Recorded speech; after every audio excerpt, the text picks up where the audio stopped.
Have you been told you need to stop doing what you love, whether it's exercise, running, or a sport? Well, here at Dynamic, we don't like that answer. In this podcast, we'll talk to leaders in the health and wellness space from Southwest Florida to get the solutions you need to get you back to doing what you love. Welcome to the Dynamic Naples Podcast.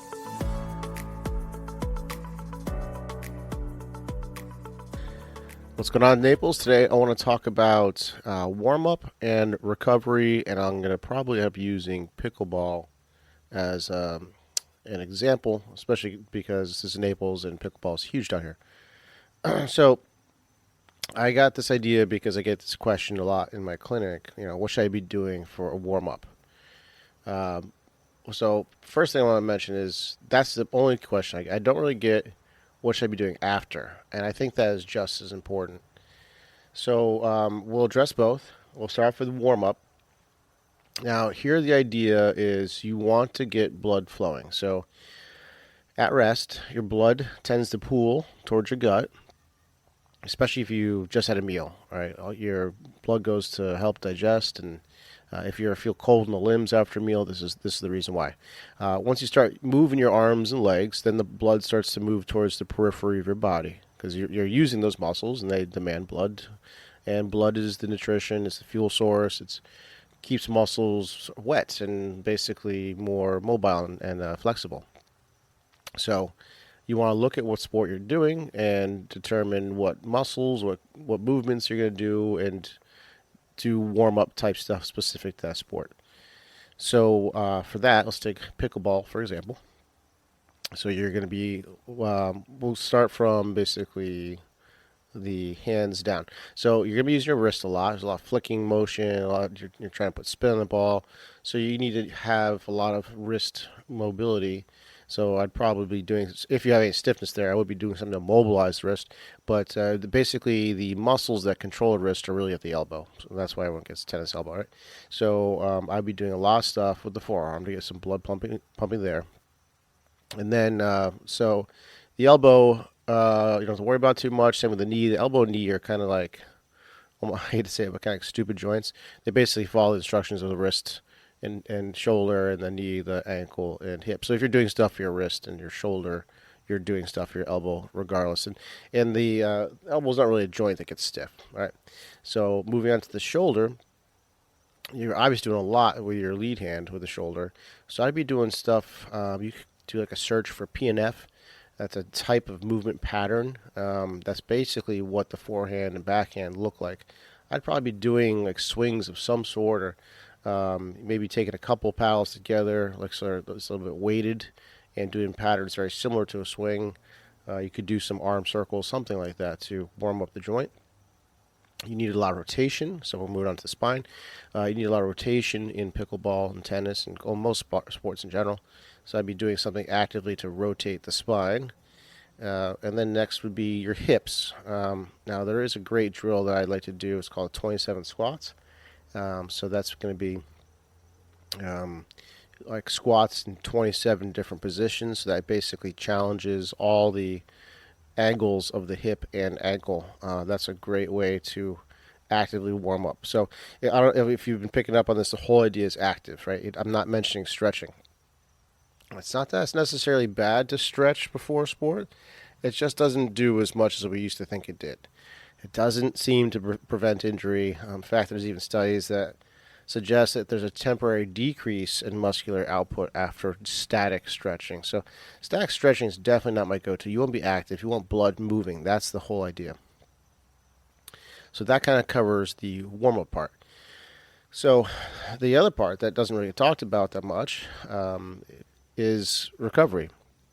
So I like the equation stress plus recovery equals adaptation. So that means, if you were to work out, that's the stress or the stimulus, and then you have to add in the recovery, and then you get growth. That's how you get stronger. That's how you get better.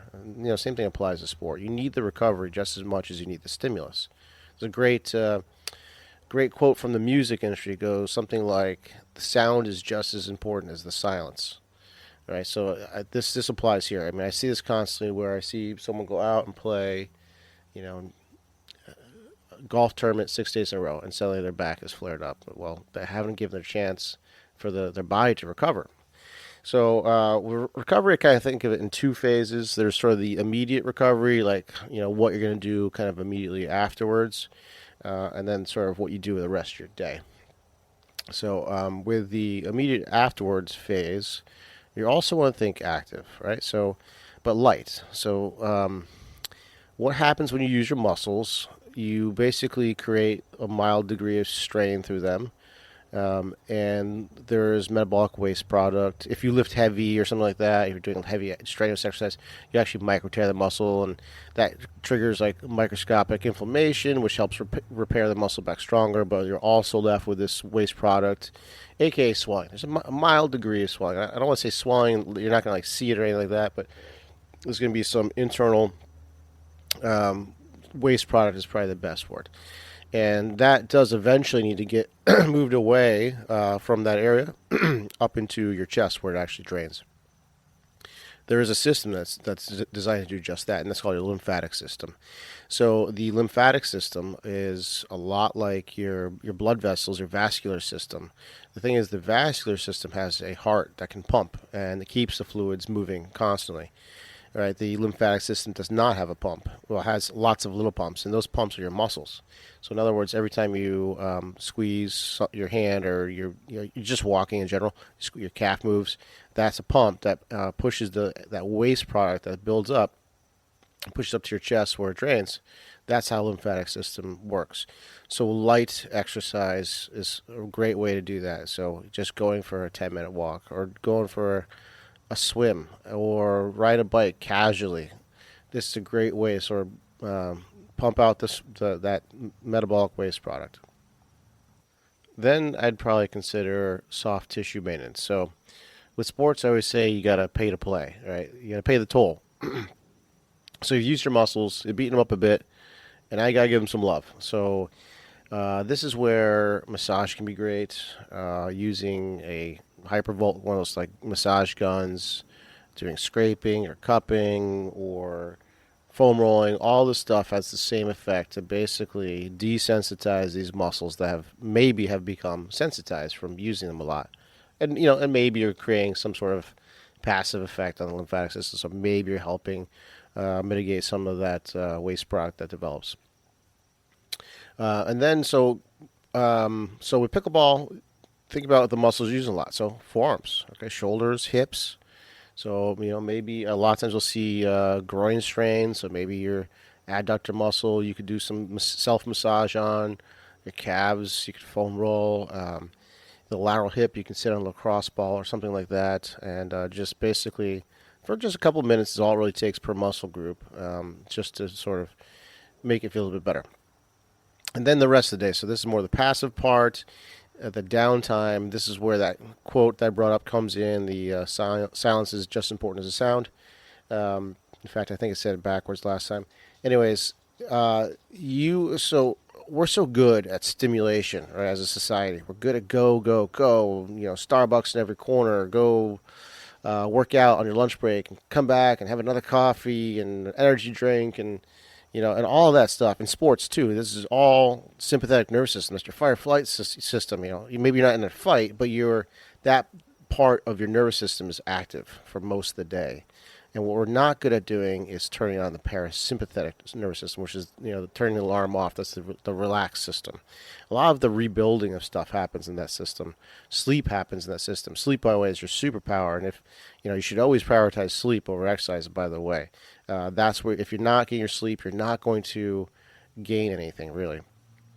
Anyways, so the relaxed system can be triggered in a lot of ways. So it can be, a nice walk in nature. I could do it. Reading a book can do it. A warm bath, a hot sauna, ice bath can even do it. Anything that gets you to relax, that is just as important. To me, that is just as important of a stimulus as the actual strain of the sport. Oh, and breathing too. I forgot to mention that. We just had a seminar at my clinic a couple of weeks ago where we just spent a lot of time working on breathing. Something as simple as just focusing on your breathing. I don't care how you do it. You could do some belly breathing, diaphragmatic breathing. That's fine. But if you just focus on your breathing and turn away all other thoughts, it's basically what meditation is, by the way. That's another great way to trigger the parasympathetic nervous system. So, with all that said, I am thinking about putting together a pickleball program, a warm-up and recovery program. It'd be like a digital thing, like a purchase, and there's a bunch of videos you could follow along to, all things that I think would be the ideal way to warm up for pickleball and how to cool down from it afterwards. If you think that's a good idea and you want to see that product, because it's going to take me some time and effort, email me, chris@dynamicnaples.com, and all you have to simply write is pickleball. All right. If I get enough votes for this, then I'll probably put the product together. So that's all I have for you this week. Well, today at least. I've been doing these more than weekly now. Up next, I'm going to have Bree Wyatt. She's a physical therapist and a pelvic floor specialist. I'm very excited to interview her. Pelvic floor is a very specific niche in the physical therapy realm. I don't know a whole lot about it, so I'm going to be asking some very sincere questions about how it all works and how it can help people. So that's all I have for you today. Do you have unexplained pain? Or do you wonder just how healthy you are? When was the last time you had your blood tested? Blood chemistry analysis is a great way to stay ahead of any health conditions, and now you can have control of your health with Let's Get Checked. Let's Get Checked is an incredible company that sends blood tests to your home. You can choose from over 30 different tests, whether that's liver function, testosterone, micronutrient, cholesterol, or C-reactive protein, which is a marker for inflammation. It's sent to you with free shipping, and you get results in 2 to 5 days, no physician referral needed. Use the code DPT20 for 20% off. Go to letsgetchecked.com and use the code DPT20. Did you know that you can get started with physical therapy without a physician's referral? Physical therapists don't just solve pain, we get down to the root cause and keep it from coming back. We also discuss all things health, such as nutrition and lifestyle changes. If you feel that you could use some help, let's get on a free consult call. Go to www.dynamicnaples.com and sign up for a free call. Also, if you like this podcast, please give us a rating wherever you listen to podcasts. It helps us spread the message. Thanks for listening, and we'll see you next week.